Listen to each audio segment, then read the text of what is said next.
This video is presented by VoiceOver article.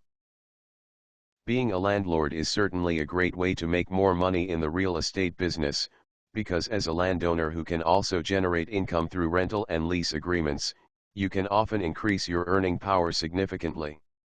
Not only do successful landlords make money from rent, they also gain from increases in the equity value of their properties.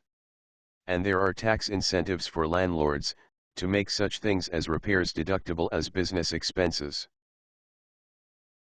Before venturing into the business of owning and leasing property, be aware that sometimes the role of a landlord can be a full-time job, and it will always constitute at least a serious part-time job that requires your undivided attention several hours or more each week or month.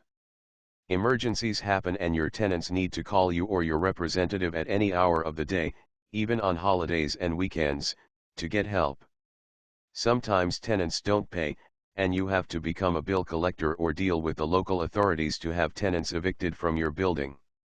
And there are times when you have to do routine chores like painting fences and cutting the grass.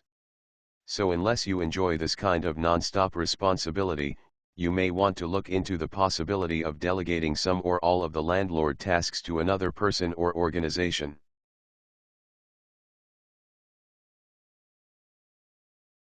There are many ways to assume the job of landlord. Many real estate investors assign the entire responsibility to a property management company that specializes in providing services to owners who don't have the time or the desire to be day-to-day landlords.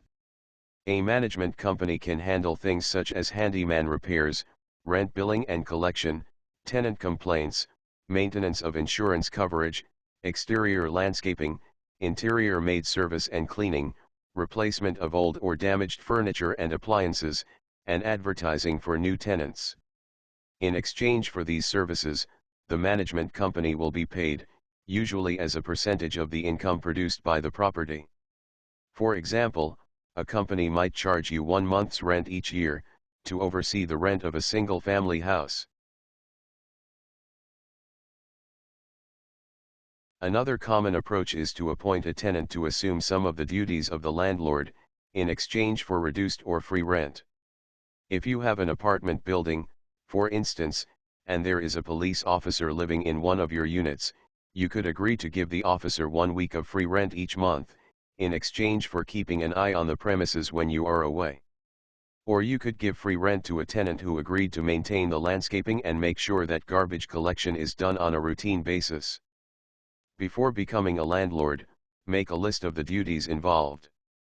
Then decide which ones you want to do, and which ones you would rather hand off to someone else. You may find that striking a comfortable balance between doing some on your own and delegating the rest to others is a great way to be a landlord without letting the responsibility overwhelm you. This video is presented by VoiceOver article.